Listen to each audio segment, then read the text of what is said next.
Fankafaliana lehibe no hitsidianay ny tokantranonareo ato anatin'ny fandaharana fagy info voalohany izay rainao isaky ny farany volana.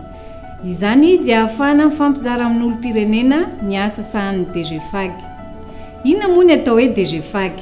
Ny DGFAG dia foibe mpitondrana iray ao anatin'ny ministeran'ny toe-karena sy ny fitantanam-bola.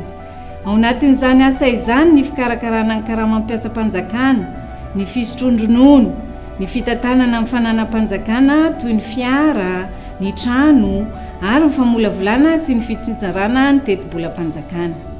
Ety Ampiandohany ary dia mandefa amin'ny fialantsiny izahay eto amin'ny fandaharana amin'ny voambolana teknika izay tsy nadika amin'ny teny malagasy mba hanamora kokoa ny fahazahoantsika ny fanazavana.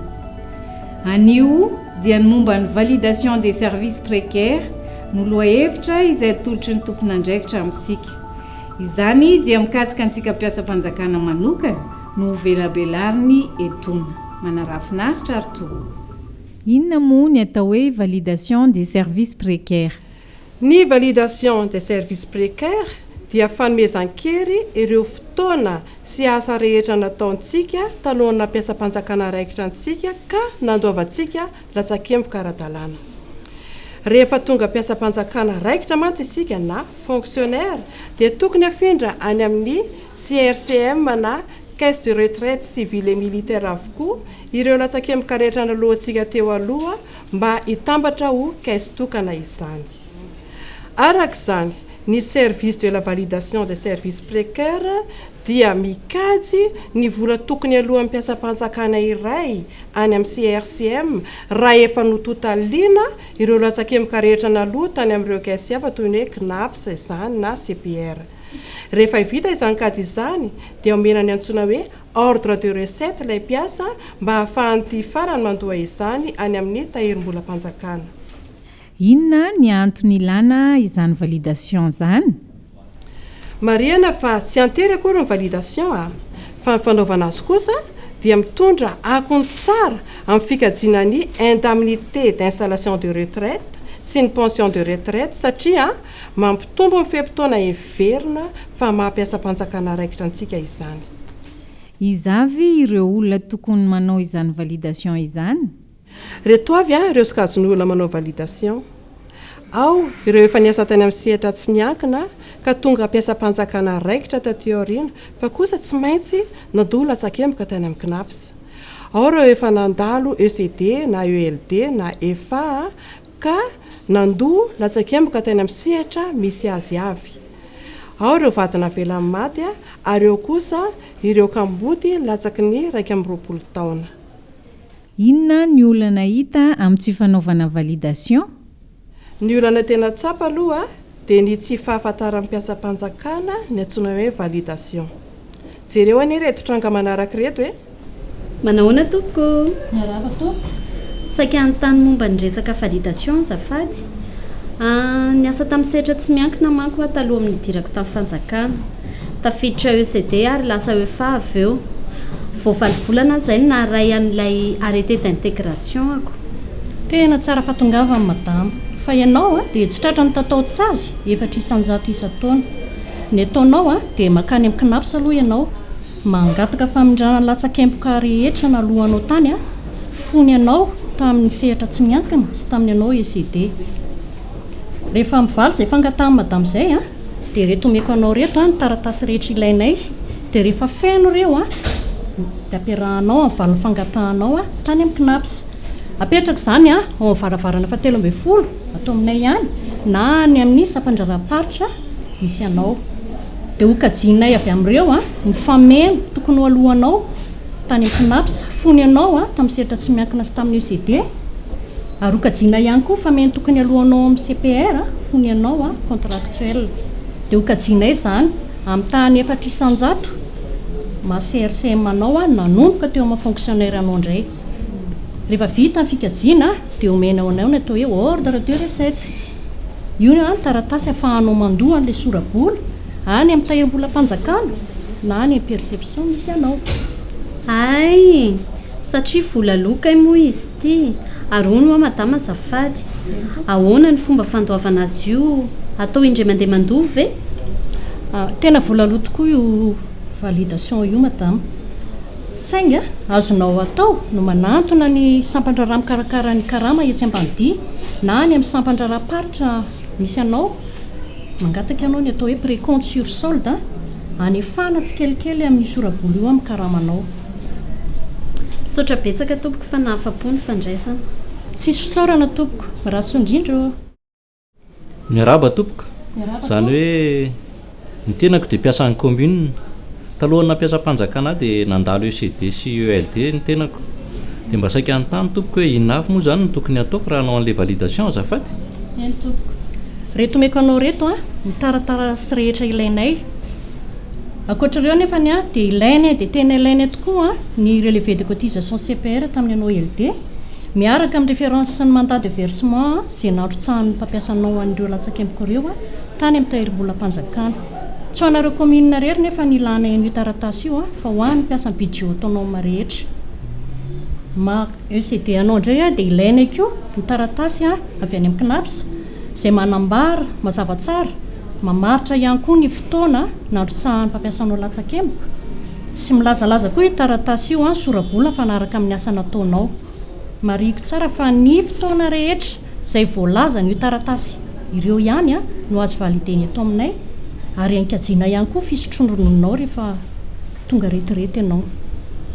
Mazava tsara iny tompoko fa mba misy fanontaniana ray ho azafady misy dadatoako zay efa misotro ronono taraina nefa izy fa kely dia kely ny pension raisiny ka hono mbola mba azony atao ve ny manao validation andreo service nataony talohana nampiasa mpanjakana azy na dia izy efa misotro ronono zao azy.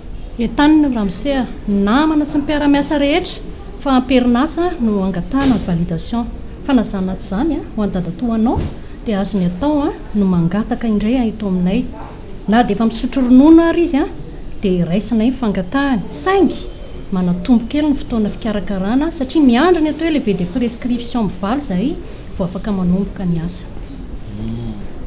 Mazava tsara fa dia misaotra betsaka tompoko. Tsisy fisaorana tompoko. Manaona tompoko. Manao any ianao tompoko. Saika mametraka fanontaniana nge tompoko azafady. Tsy zany mantsy fa efa ela ihany no nikarakara ny pensionko dia ny olana hoe mila miandry an'izany ordre de recette zany hony ka saika antany hoe roviana ihany le ordre de recette no vita mba ahafahako misitraka an'ilay fisotrondrononiko. Raha tokony ho telo volana monja dia mivoaka ny fisotrondrononao zao dia mbola hivezivezy ny dossier-anao tsy maintsy alefako andeha hitony tenana amin'ny sampandrara mikarakara ny karamanao aloha ianao dia ny ano manao any état de décompte mba ahafahana manao an'ilay ordre de recette izany hoe ahitana an'ilay volany ohatra izay nohaninao. Ny numéro amin'ny ordre de recette io no apetraka amin'ilay CCP na certificat de cessation de paiement ary io antotany taratasy io no ilaina mba ahafahana manainga amin'ny fikarakarana fisotrondrononao.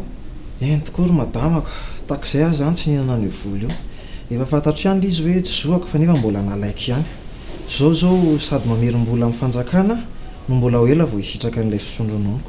Mahereza dada tonga vasoa ny andro isotronao ronono e.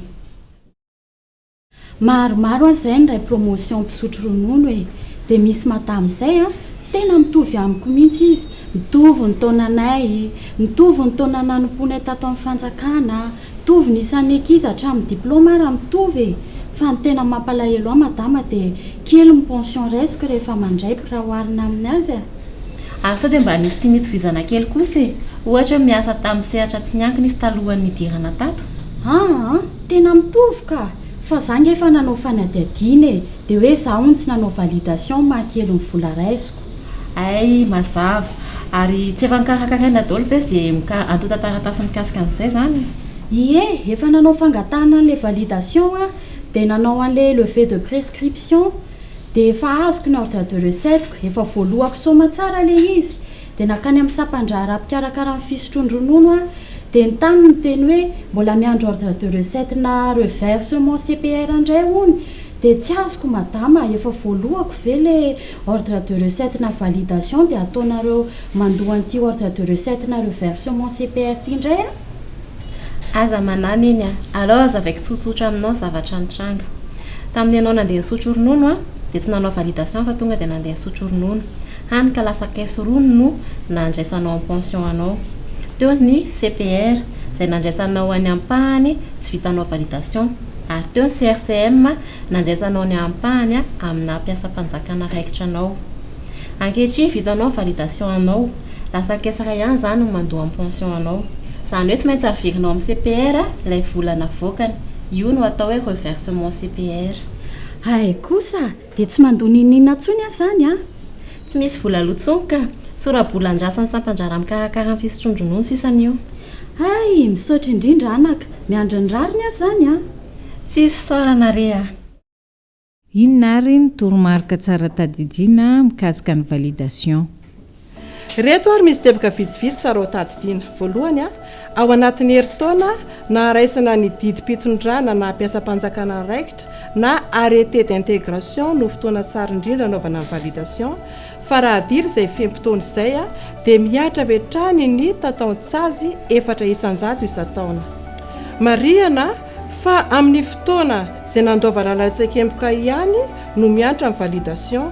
Noho izany dia tsy tokony ianao atsirambana velively ny fantoavana ny latsakemboka ny mpiasa izay andreketantsika isika tompona andraikitra ny fikarakarana ny mpiasa, indrindra isika any amin'ny commune sy any amin'ny établissement public satria manjary very ny zo mpiasa antsika. Raha vantany vao marainy ordre de recette isika dia tsy misy tsara noho ny afatrosa mialoha, ka mba hanamaivana antsika amin'ny fanefana izany dia afaka miditra amin'ny antsoina hoe précompte sur solde isika na ny fanatsoahana tsikelikely izany amin'ny karama.